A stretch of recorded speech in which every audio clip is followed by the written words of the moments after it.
Hello, kia ora, and welcome to CookieCast, the podcast that's all about the Cook Islands.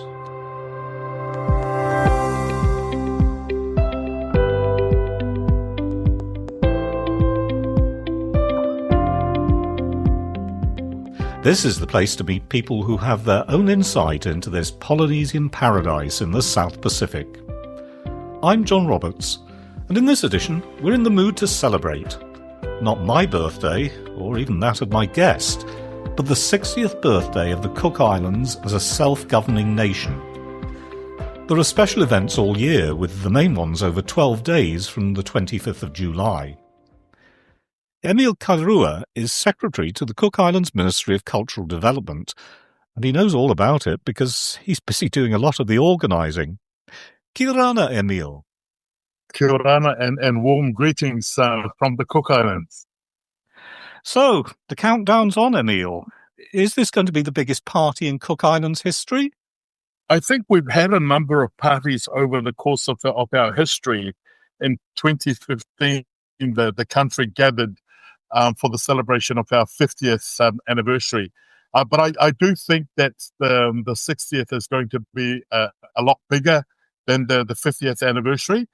We've got close to 3,000 people descending on the Cooks come the first week of July through to the end of August. So in answer to your question, I think it is going to be a pretty big party. We've actually taken a different tack on our preparations for this year. And rather than just focus on the actual day of our birthday, which is August the 4th, as our celebration day, we've started the celebrations on the 1st of January. And that's going to run right through to the 31st of December. So effectively, this whole year is going to be a party year for us. I suppose before we go any further, perhaps we should turn back the clock 60 years to 1965. Can you explain what happened back then and why it's being celebrated? Certainly. In 1965, there was the overwhelming want from our people to take our own affairs into our hands without actually cutting off the relationship that we had with New Zealand, who's been our partner in growth for many years prior to that.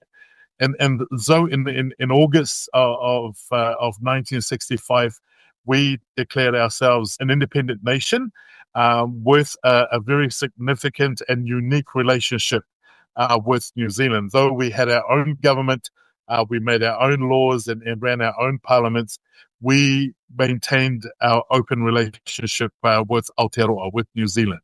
And that partnership, I think, in my own mind and the minds of my generation, we're all over 60 now, have been a relationship of growth. We've been able to determine our own future, forge partnerships with other countries alongside New Zealand, and have been able to grow truly as a nation to the point, John, where we're now not considered a developing country. We are a developed country. So that comes with many benefits and many challenges. But for us today, we can comfortably stand on our own 2 feet as a people, as a nation, and declare our past as a growing platform, and look forward to a future that holds nothing but promise. So, in terms of 1965, that was the date in the calendar, if you like, when islanders voted for the Cooks to become a nation in its own right. That's absolutely correct. It's like stepping over the threshold from a dependent nation on New Zealand and its partners to into an era where we basically ran our own affairs and made our own growth. Made some mistakes along the way, but those were our mistakes, and we quickly learned to adapt, reconfigure our journeys and continue. So, where do you start when it comes to marking this milestone in Cook Islands history? I may be sitting in the hot seat, but I think I've got a good team of people, everyone from the Prime Minister's office, the King's Representative's office, and a host of other very strong personalities in Cook Islands community to help us to map this way forward. How do we start to create this celebration program? It's the wish and desires of the people. It's what's important. And I think the easy thing for me is that it is culturally based.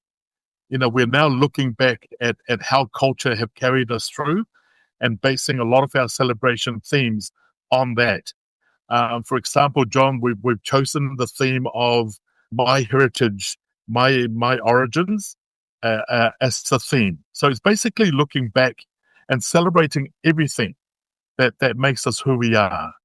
As you've said yourself, the islands celebrate the anniversary of self-government every year. How different is it going to be this year? What have you got planned? This year is going to be different, where we're able to bring in the entire nation of the Cook Islands together in Rarotonga. Our people will start arriving by boat and by air in the first and the second week of July. Understanding that most of our folks are up in the Northern Group Islands where it's a lot warmer and drier. They're coming down to a cooler climate. Therefore, we're going to have to bring them in at least a couple of weeks before the start of the celebrations to acclimatize and have people ready.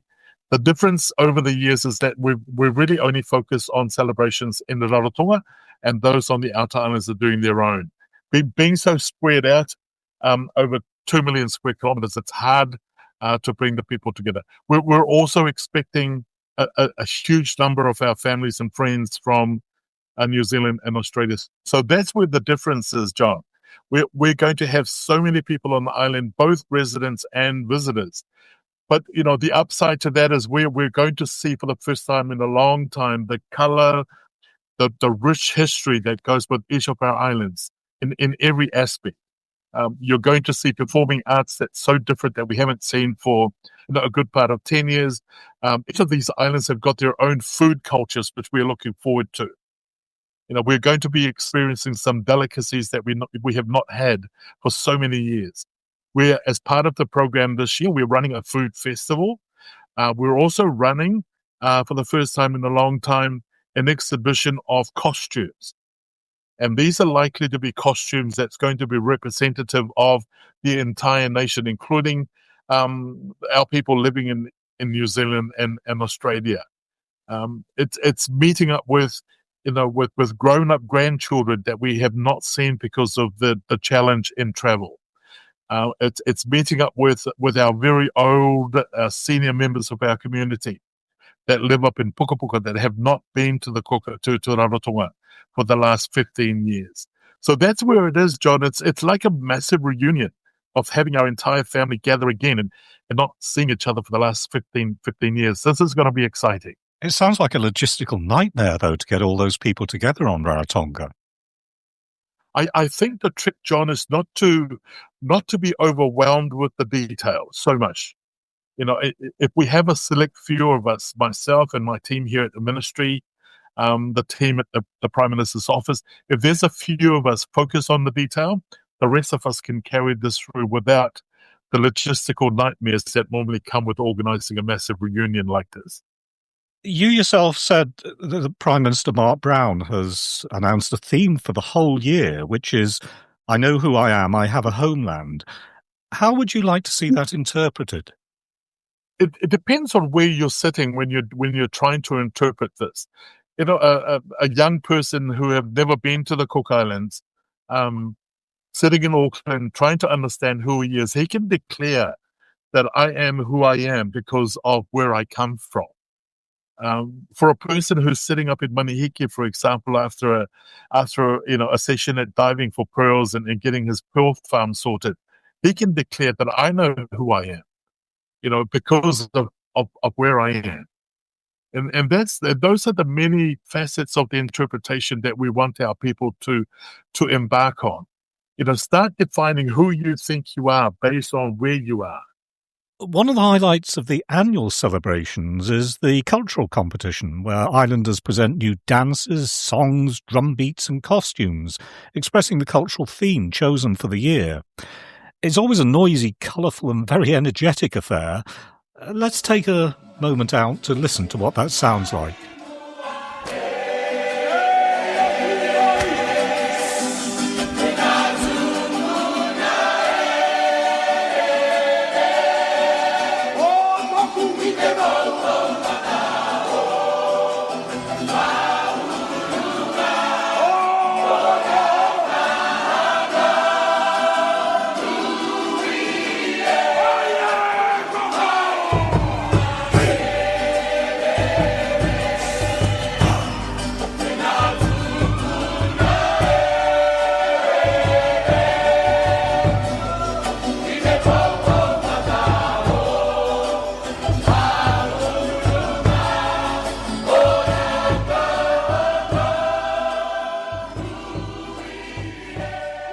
team there from the northern group island of Rakahanga at the 50th anniversary celebrations in 2015. I must admit I'm exhausted just listening to that. Emile, what can we expect this year? Oh, John, I'm overly excited with the potential for what we're about to see in the National Auditorium this year. As I said earlier, we've got the gathering of 14 teams on our stage this year, 10 from the Outer Islands and 4 from Rarotonga. Of those teams from the Outer Islands, they will be calling on their friends and families living in New Zealand to support each of their islands. So we've got 50-50 share of residents and New Zealanders and Australians teaming up to make up a team of, say, Atu, for example, or Mauke.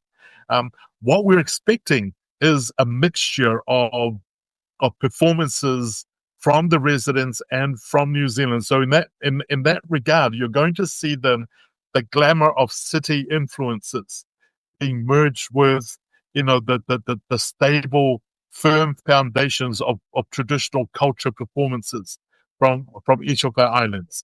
The thing that we're really looking forward to is the diversity in the presentations. For anyone that understands performing arts at the Cook Islands, you go from Rarotonga having a distinctive mix of everyone to the specific blends of aitutaki drumming, to the specific tones, the high-pitched tones of Manihiki and Rakahanga, to the very rhythmic, almost African beats of puka puka. And that's what we're looking forward to. And of course, as I said earlier, the food, John, is going to be amazing. We're looking at things that are only created, menus that are only created for very special occasions, purely because of the rarity and the difficulty in harvesting the menu items. One important dish that we're looking forward to having is a dessert based. It's a coconut-based dessert called the poke mangaro. These are derived from young coconuts whose husk is so sweet that the juice and the pulp are turned into puddings. And it's a labor of love, but when our people from Manihiki gather in Raro, you know that this is going to be one of their offerings. So many things, John. You're making my mouth water with all this talk of food. Are you a bit of a foodie, Emile? I am a little bit of a foodie.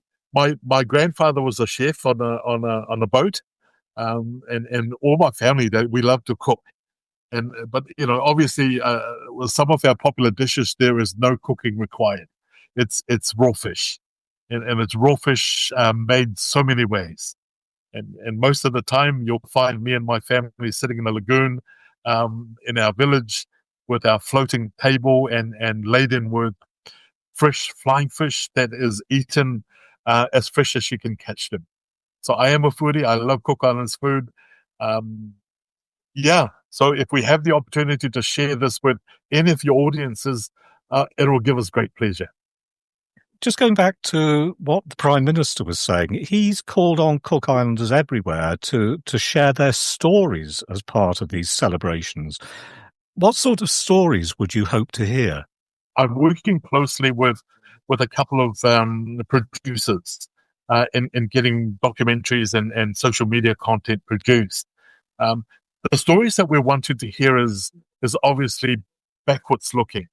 We've still got a handful of very senior members of our community, well into the 80s and 90s, and we also have a 102-year-old mother who has obviously seen a number of changes in our community, including the change of government between New Zealand and the Cooks. For them to tell us young ones what it was like for them to grow up and grow a nation from childhood to where it is today. For those that are in our age group, in my age group, John, it's the potential looking forward. What have we done to leave a country, a nation, an economy in the right state for our children and our grandchildren? But we can't forsake the voice of the youth. the stories that we need to hear from our young people is what are you going to do with what we leave behind? What are you hoping your future is going to be? Where are you going to be in 5-10 years time? So the stories that we're trying to collect and preserve are going to be intergenerational. That we're able to, as our old saying goes, for you to know where you're going, you need to know where you come from. So that's basically the underlying approach to the story collection.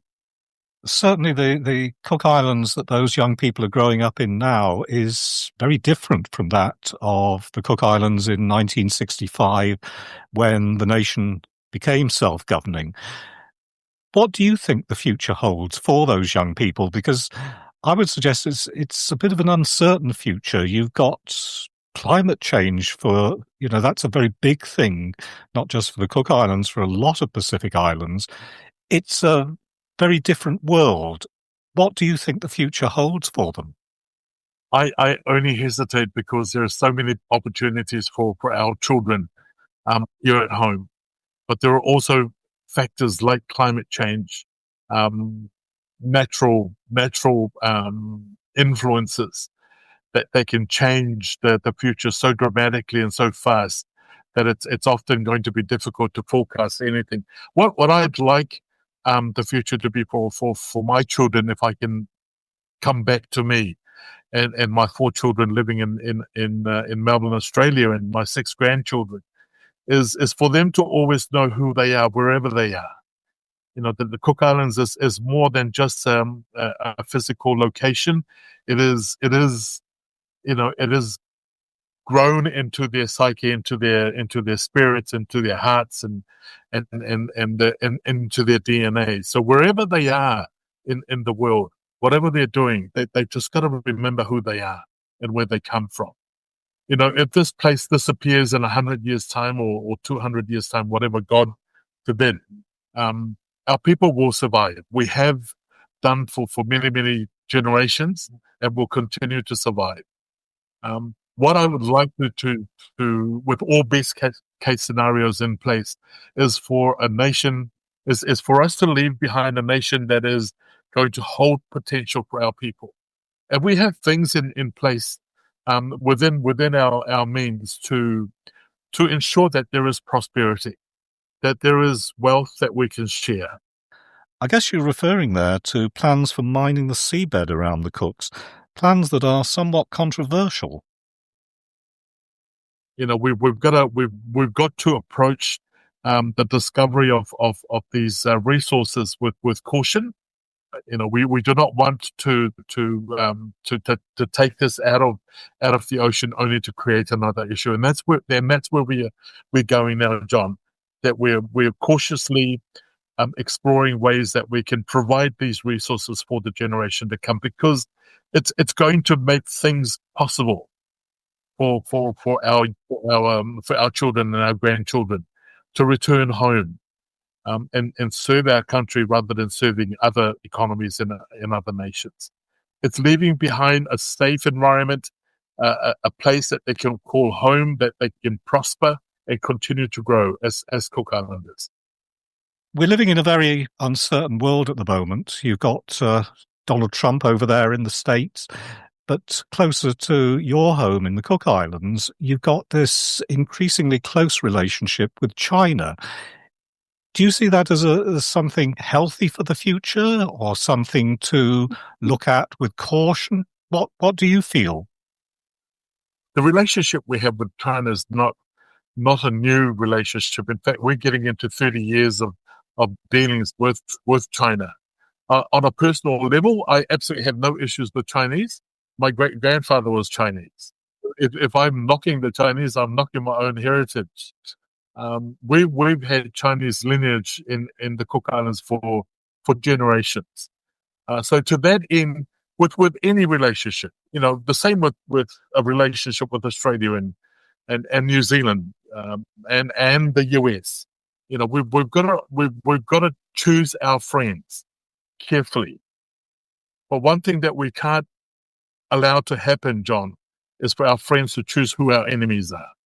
And that's something that the Prime Minister feels strongly about, that we are able to enter into relationships that are mutually beneficial for both parties. But we cannot have people that we align ourselves with tell us, oh, you can't do that with the other person. We are a grown person now as a nation. And we'd like to think that our years of training, our years of attending school and university and earning our doctorates and all these other qualifications more than qualifies us to choose what is good and what is not good for ourselves. As an independent nation, that is our God-given right.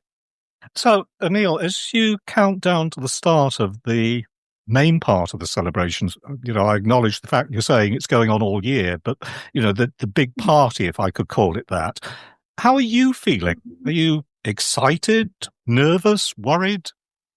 John, if I can freely share with you the strength I draw from each and every day. And I think a lot of Cook Islanders have done, most Cook Islanders are doing that every morning. They stand to their feet as to acknowledge the source of all our strengths. And that is our faith. That's our faith in our Lord and Savior Jesus Christ. We're a Christian nation. We know that without God we cannot do anything. In fact, the Word of God teaches us that. Every morning I place my foot on the floor. It's turning to my source of strength. And my team here also understands the same importance. So as big as this task appears to be, we find solace and comfort in knowing that our God is much bigger than anything that we can place in front of him. In fact, his word teaches us that without him we can't do anything. With him, everything is possible.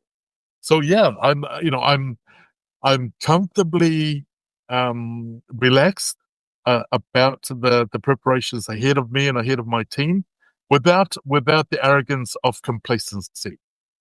We do appreciate the work and the load that we need to carry, and we understand how important this work is.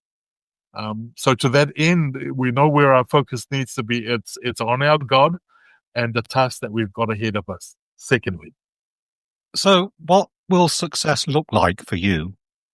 For me, if I can define success out of this operation, it's to get to, I would say, to get to the 5th of August, which is when we close down the celebration, the main celebrations, and start farewelling our people back to their homelands, and knowing that the reunion was a success, that we've reconnected our love, our relationships with each other, that together as the nation, with government, with our religious advisory council, and with our traditional leaders, we've been able to reaffirm our way forward.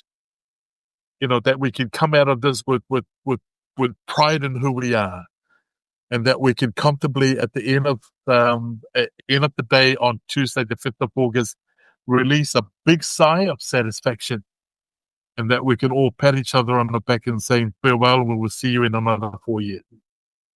Emile, what's really evident from the way you've been talking is your own pride in the Cook Islands, your pride in what is going to be celebrated here. What would you say to people who are listening, people around the world who are looking at these celebrations from afar and saying, why bother? Believe me, John, I've also said the same thing when I was sitting outside this office. You become the Judas in the group. People are so worried about counting the pennies and justifying, the cost of doing this and the other, and trying to apportion things to other areas. But there is nothing more important than bringing the family together. There is nothing more important than acknowledging each other at once or twice a year, or in our case, every 3 or 4 years. Why bother? Because we have to. We have to continue looking at our people as a very important part of our lives. That we're able to bring them together in one place under one roof to share and fellowship and break bread and celebrate the so many achievements that we've had as a people. Not many countries in the world can find a reason to celebrate. Nations often find that they're they're overwhelmed by the issues of their day and of their situations, where we in the Cook Islands need to step up out of our situations and acknowledge what we've got that we can be proud of.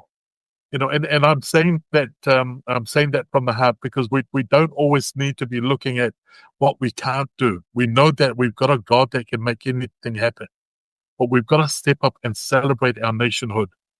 And that's coming from my heart only, and not from anyone else. And that's the reason why I say to you, why not? Emile, thank you so much for telling us about these special celebrations. I'll practice my very poor Cook Islands Maori on you and say, metaki mata. Oh, you said that so well, and I returned the same. Metaki mata to you. Kia manuia, meaning good luck and all the very best, and ngā tētua tātou e tautoro mai. God is our help. That was Emile Kairua. I'm John Roberts. Join me again soon for more unique insights into the Cook Islands through the eyes of those who know them best. That's CookieCast. Thank you for listening.